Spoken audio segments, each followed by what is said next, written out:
से कब आएंगे, उनकी शादियां छूट गई थी। अरे ये कोई भूलने वाला विषय है क्या? ये कोई भूलने वाला विषय है क्या? जिसकी फटी नहीं बेवाई वो क्या जाने पीर पर आई। गहलोत साहब, जब पता लगता आपका, जब कोई परिवार में से बंद होता और कोई इस तरह की घटना हो जाती, आपको ये साधारण लगता है? आप इसे साधारण कहते हैं? आपको अपने आईने में देखिए, देश की जनता से पूछिए कि उसके साथ कितना कुठाराघात हुआ सिर्फ एक कुर्सी के लिए। आप कुर्सी के लिए क्या क्या कर सकते हैं, ये देश की जनता जानती है। ये देश की जनता भली बात जानती है कि आप कुर्सी के लिए कहां तक गिर सकते हैं। आपने देखा है आज स्टार्ट कहां से हुई है? स्टार्ट इस देश के बंटवारे से हुआ। महात्मा गांधी जी ने कहा था कि देश का बंटवारा नहीं होना चाहिए। अगर सरदार पटेल देश के प्रधानमंत्री होते तो इस देश का बंटवारा नहीं होता। देश का बंटवारा सिर्फ इस बात पर हुआ था क्योंकि वो प्रधानमंत्री बनना चाहते थे, इसीलिए देश का बंटवारा हुआ। इमरजेंसी इसलिए लगाई गई थी कि कोर्ट ने उनके खिलाफ, न्यायालय ने ये आदेश दे दिया था कि वो 6 साल तक चुनाव नहीं लड़ सकती। उनका चुनाव कोर्ट ने निरस्त कर दिया। सिर्फ यही तो था। और बताएं क्या था? आपने सिर्फ राजनीति के लिए और कुर्सी के लिए इस देश को बर्बाद करने का काम हमेशा से किया है। और ये देश की जनता धीरे धीरे आपको जवाब दे रही है और आपका को जवाब मिल भी रहा है। क्या बात करते हैं आप ये कहते हैं ये जनता भूलने वाली नहीं है, जनता भूलने वाली नहीं है। आपने इस देश के कितने प्रदेशों में चुनी हुई सरकारों को बर्खास्त करने का काम किया, जरा एक बार गिनती तो देख ले। क्या आपने कभी सोचा कि देश में चुनी हुई सरकारों को हमने कितनी को बर्खास्त करने का काम किया?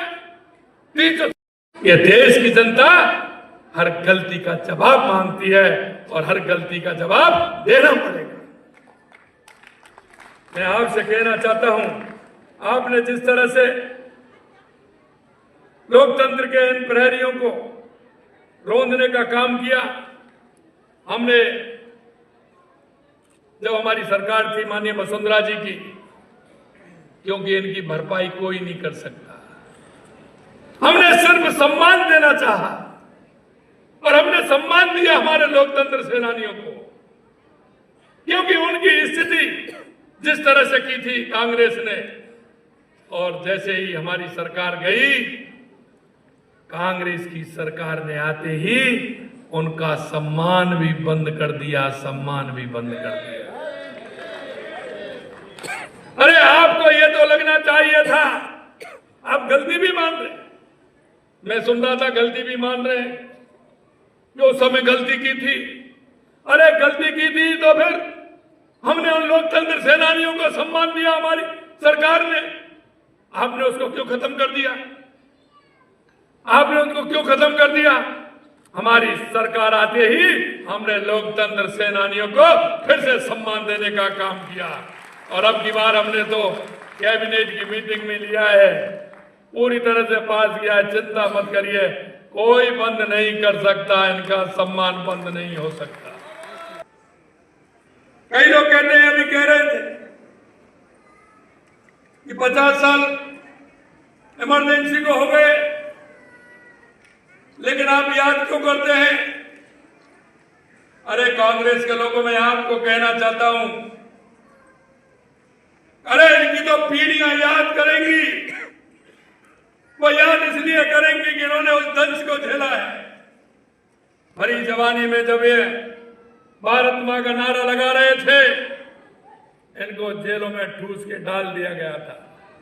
अभी बता रहे थे हमारे व्यास जी दोनों, उनके पिताजी और वो अगर किसी लोकतंत्र सेनानी भाई का अगर जेल में बंद है, उसकी माता जी का देहावसान हो गया, उनके पिताजी का देहावसान हो गया, या उनके किसी बुजुर्ग का, बाबा का या दादाजी का हो गया, आपने उनको छुट्टी तक नहीं दी कि वो उनका दाह संस्कार करके भी आ जाए, दाह संस्कार करके भी आ जाए।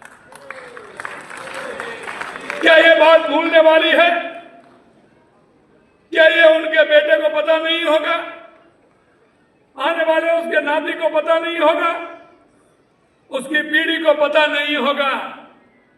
कांग्रेस के लोग कहते हैं कि ये भूलने वाली बात है। अरे पाप कभी भूला नहीं जाता है। जिस तरह का काम आपने लोकतंत्र को समाप्त करने का किया, लोकतंत्र का गला घोटने का काम किया, उन लोगों को जो भारत मां का नारा देते थे, राष्ट्रवादी लोग थे,